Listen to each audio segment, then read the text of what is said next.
तो दोस्तों फाइनली आज मैंने भी देख ली द बैटमैन। तो भाई कैसी है चमगादड़ों के बादशाह की ये फिल्म, चलिए समझने की कोशिश करते हैं छोटे से रिएक्शन के माध्यम से। हेलो फ्रेंड्स, मैं हूं नरेंद्र और मैं आपके लिए लेकर आया हूं और एक खास रिएक्शन जो कि जुड़ी हुई है चमगादड़ों के बादशाह यानी कि बैटमैन से।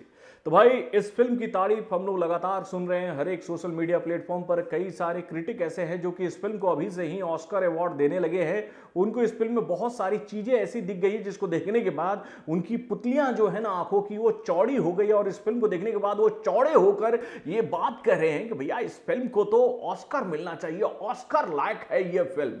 तो भैया यहां पर एक बात हम आप लोगों से कहना चाहेंगे कि भैया हम चमगादड़ नहीं है मेरे भाई, हम चमगादड़ नहीं है कि भैया बिना किसी फिल्म को देखे अच्छे से समझे हुए किसी भी फिल्म को ऑस्कर दे दे। और वैसे भी ऑस्कर जो है भैया ऐसी फिल्मों को मिलता है, हमारी इंडियन फिल्म इंडस्ट्री में ऐसी कोई फिल्म बनी ही नहीं है जिसको ऑस्कर वाले ऑस्कर दे दे, क्योंकि भैया हम लोग बहुत ही अजीब तरह की फिल्में बनाते हैं। इसी वजह से ऑस्कर वाले हमारी फिल्मों को उठाकर कचड़े के डब्बे में डाल देते हैं, चाहे वो उधम सिंह जैसी फिल्म ही क्यों ना हो जिसमें उनकी बुराई उनको दिख गई हो और उसके वजह से वो उस फिल्म का बहिष्कार करने लग जाते हैं लंदन में बैठकर। हैं तो ऐसा है कि कुछ लोगों के बारे में मैं ये बात बता रहा था कि वो इस फिल्म को ऑस्कर दे रहे थे।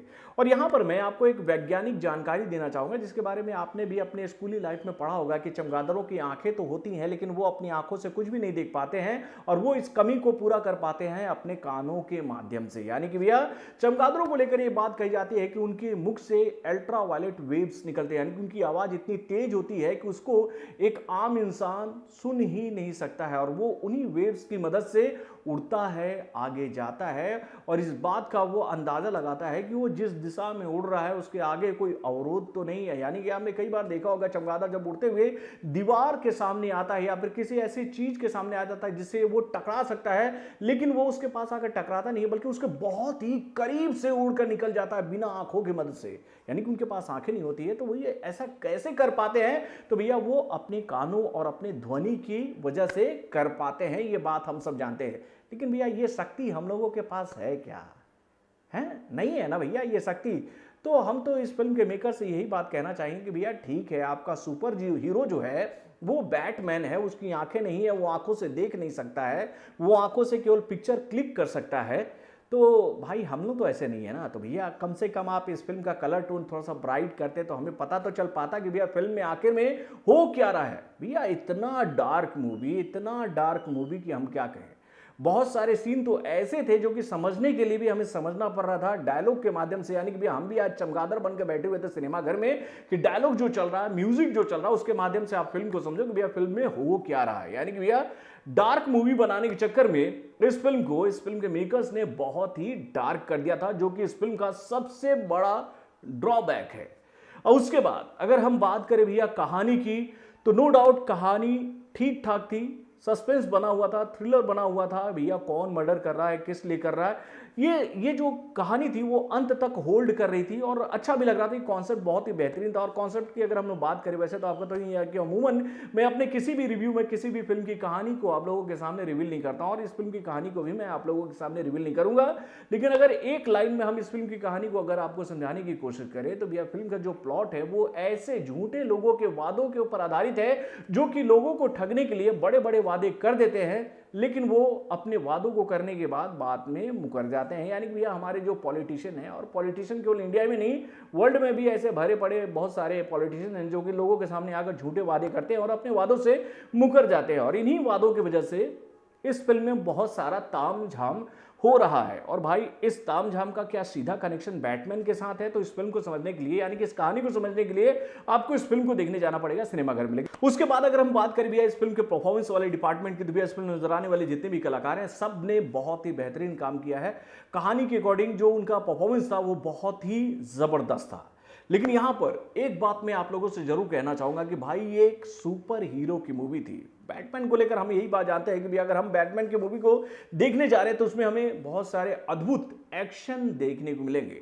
लेकिन अगर इस फिल्म में आप ये उम्मीद लेकर जाओगे तो आपको वहां पर थोड़ा सा निराश होना पड़ेगा। यानी कि भैया एक्शन इस बार उतना नहीं है जितना कि भैया पहले बैटमैन की मूवीज में होता था। इस फिल्म में कुछ ऐसे एक दो सीक्वेंस थे जो कि आपको दांतों तले उंगलियां दबाने पर मजबूर कर देंगे। यानी भैया कई बार आप लोगों ने हॉलीवुड की मूवीज में भैया कार वाला सीक्वेंस देखा होगा, चेजिंग सीक्वेंस, जो कि आपको डे में देखने को मिला होगा, लेकिन बैटमैन में आपको यह सीक्वेंस जो है वो नाइट में देखने को मिलेगा। और भाई वो सीक्वेंस वाकई में बहुत ही जबरदस्त था, बहुत ही जबरदस्त एक्शन था। और उसके बाद में बैटमैन का और भी 2-3 जगह एक्शन सीक्वेंस जो था बहुत ही बेहतरीन नजर आ रहा था, लेकिन हम उम्मीद कर रहे थे कि थोड़ा सा एक्शन और इसमें होता तो मजा आ जाता।